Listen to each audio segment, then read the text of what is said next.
Welcome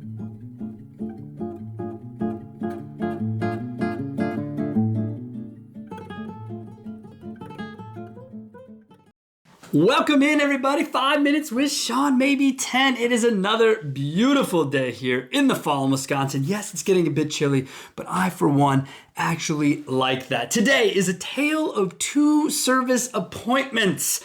As some of you may know who watch the show, I have an old school 2007 Subaru Forester as one of my vehicles, the other a newer Mercedes-Benz. So I get to experience two different service, experiences, I guess, the best way to put it. And because this is where I still feel like I can be a true consumer in the automotive space within the service drive, because it was somewhere as a GM that unfortunately I just kind of walked through, made sure everyone was happy, but really relied on service managers to do their gig. Didn't get in the way either way, was not an obstructionist in any way, but probably wasn't that helpful either.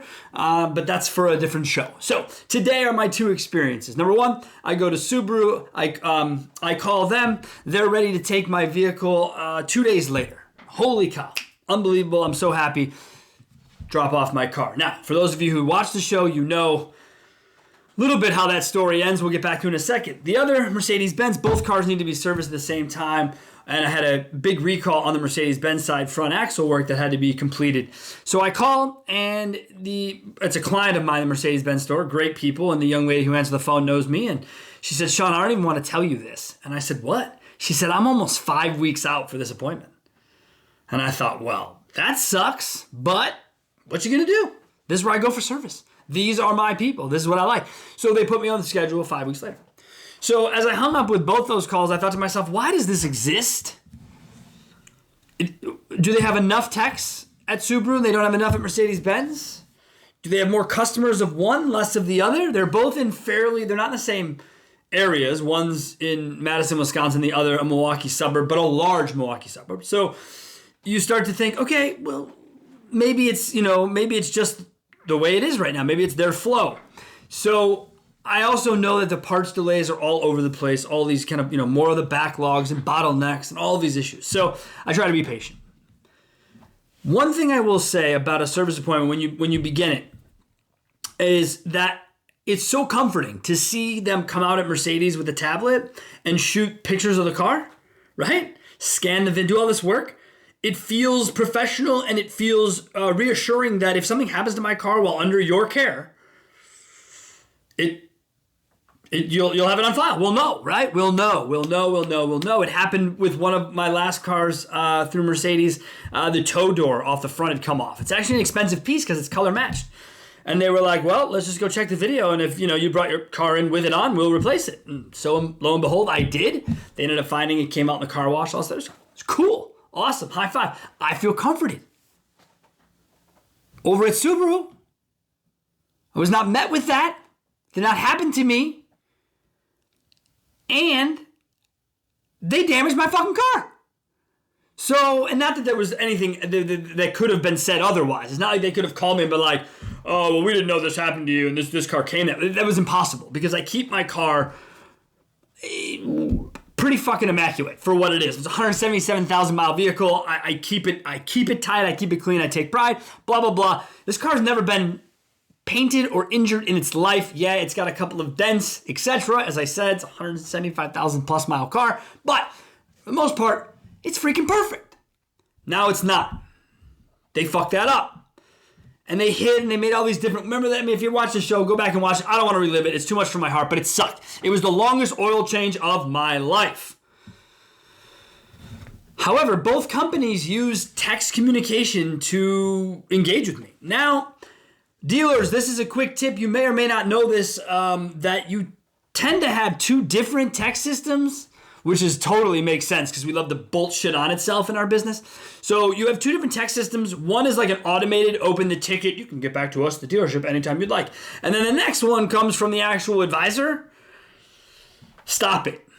Stop fucking doing it. Pick a lane. Stay with the lane.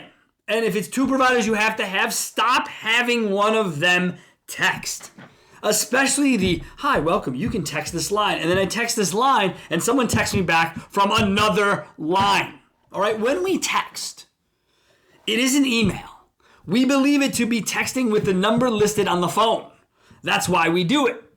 I don't tend to save those numbers in my phone because they vary every single service visit. But the worst is when you have multiple in there and you're trying to communicate, you want to make sure you don't screw that up, right? So if you could, please double check, be a service customer for 1 second and make sure that shit's not happening because it sucks. Sucks. Terrible customer experience. And then you have like automated surveys that go out afterwards, like Subaru sent me, we're hoping you love our top-notch service. Are you people kidding me? Are you kidding me? Pay attention, please. Then Mercedes-Benz, though, they used it great. They actually used the way you should, which was I woke up in the morning to a text, someone saying to me, Mr. Welsh, based on what happened yesterday, we had technicians out with illness. We'll be unable to get to your vehicle today. We will get it done as soon as possible. We're hoping to have it done by X day. Fine. I'm in your loaner. I really don't care. Because typically Mercedes-Benz is smart, right? They put you in a loaner just above what you're driving. I don't know. Maybe it's always by accident. Maybe that's all they put in service. I don't know. But it seems to always happen to me. So I'm like, wow.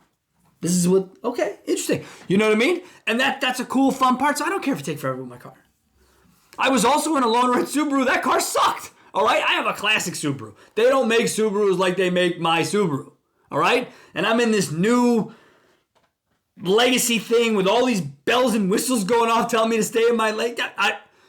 No to that car. No to all the driver assist stuff. Again, this is a separate show, but no to any of that garbage, all right? Keep it off my car. I know how to fucking drive, all right? And I don't text and drive, and I'm not in my phone while I drive, which is why we're doing all this technology, is to enable people to be idiots while they drive. Stop doing that.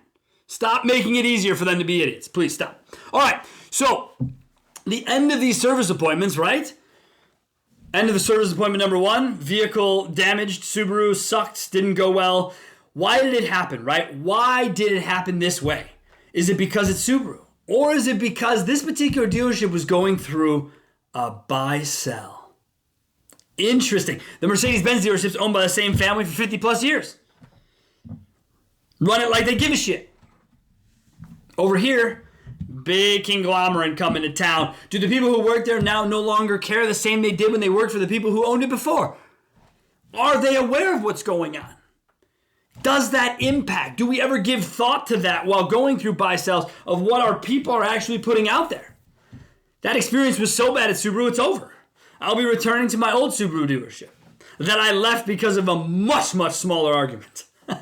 So, but the why, right? Why did it happen that way? Over at Mercedes-Benz, picked my car up. Everything was replaced. They came out, they greeted me. Subaru never even greeted me after what they did to my car. Had my car for almost 10 days. Said nothing. Had to pick up my keys. No one even was out there. Over at Mercedes-Benz, Mr. Welsh, we're so sorry about the wait, the delay, the this, the that. We appreciate it. Do you need anything else from us? Do you need to schedule another service? Yeah, actually I do. I know you're a couple weeks out. I need to get my snow tire. No problem. We'll take care of that. Blah, blah, blah. Here's the date. Everything, right? Just simple customer service, one foot after the other. I freaking loved it. So that is the tale of 2 different service appointments, and I wonder what you all think of why it happens. So let's talk about it. And let's join me next week while we talk about a little bit of Mental Health Monday. All right? Have a great week. Thanks a lot.